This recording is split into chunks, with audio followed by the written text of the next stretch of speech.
Hi, this is a video I'm making to help you with the evaluation of Zimbardo's experiment. So what we do when we evaluate an experiment is we use this acronym of GRAVE, G-A-R-V-E. Each one of these stands for a particular area that we tend to look at when we're evaluating things. I'm going to quickly go over them and give you some pointers for evaluating Zimbardo. Don't worry if you find this very difficult at the moment. It's a skill that we have to teach you in the first few weeks of college. I'm just going to give us a quick overview and see how you do before you kind of get here. So the first letter is G for generalizability. So the big question is this study done on enough people, and is it done on people who are different enough from each other that we can apply it to other people? So in Zimbardo's case, first off I'll talk about this picture. In this picture, if we were to do the study on all of these yellow people, that would be enough people, but they are different from the blue person. So we might not be able to find out about him. Or vice versa. If we did it on the blue person, we may not be able to apply what we found about him to all of the yellow people. So in Zimbardo's case, we need to be talking about who was this done on? Where were they from? Did they have any similarities? So I will help you with this one and I'll give you the few pointers. So for example, this was done on 21 male students from a university in America. And they volunteered via an advertisement in the newspaper. That straight away means we can't apply it to women, people who weren't at university, and people who do not volunteer for things. If you're the sort of person who volunteers for an experiment that you read about in the newspaper, there's going to be a lot of other people who wouldn't even dream about doing that. So perhaps you are different from those people, and we can't take those results and apply them to you. Next up is reliability.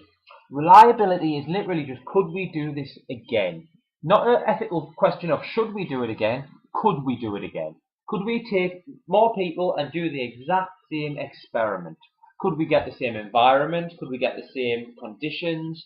Could we give you the same instructions? And so on.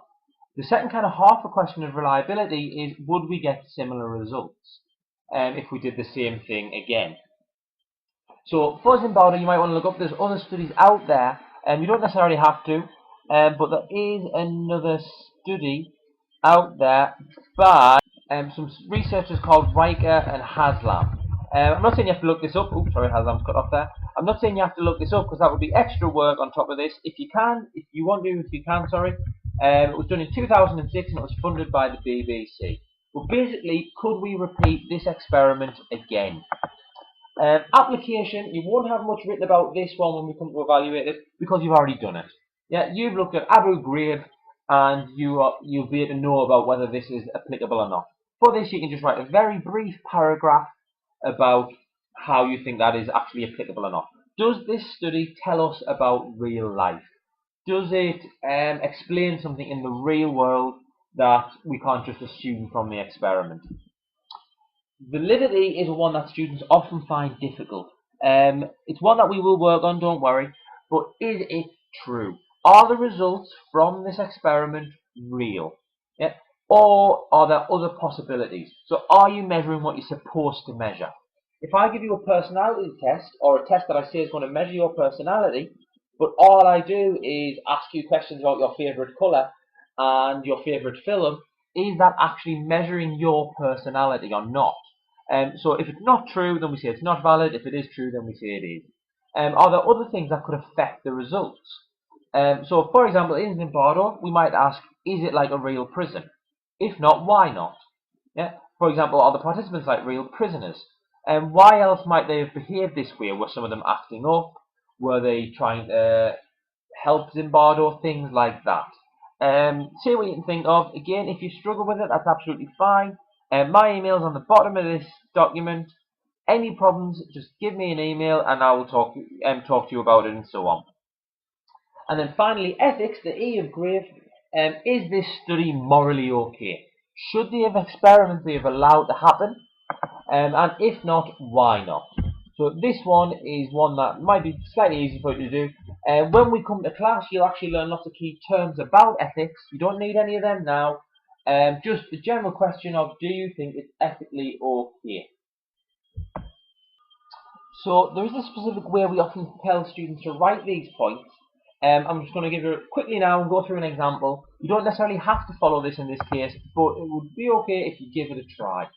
So this is how we kind of say to structure any sort of evaluation point when you're writing it. We want a point, example, comment. A lot of stuff that you will have done at school. So I'll use generalizability as an example. So we might say, sorry about that, I've just done some editing. We might say that the study is not generalizable.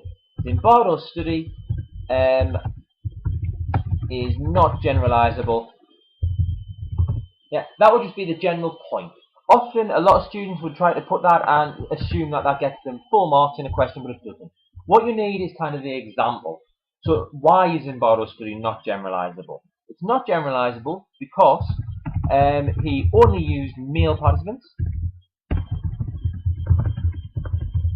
and they all came from the same college in America. So the comment becomes literally something very simple about this means that we can't apply that result to women or non-university students or people not from America.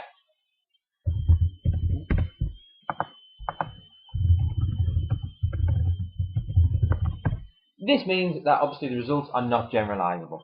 So what I wanted you to do for this evaluation portion of the assignment is just to have those 5 headings of generalizability, reliability, application, validity, and ethics, and just give me a paragraph on each one about whether you think Zimbardo's study is good or bad for this particular thing. Again, it doesn't have to follow this point example comment. If you find it difficult, just give it a shot if you can. You can have more than 1 point for each one if you like, or if you want to stick with 1 point, that will be okay too. Obviously, the more the better, because it gives us a real chance to see how good you are at doing this sort of thing beforehand. And we can work out what we really need to help you with improve when you come onto the subject. Right, so thanks for listening. I hope you found the taster event and this assignment interesting in some way. And I'm always looking for any feedback if you don't think so. I apologise for the poor quality of the sound in this video. I need to buy a new microphone. Right, thanks. Bye.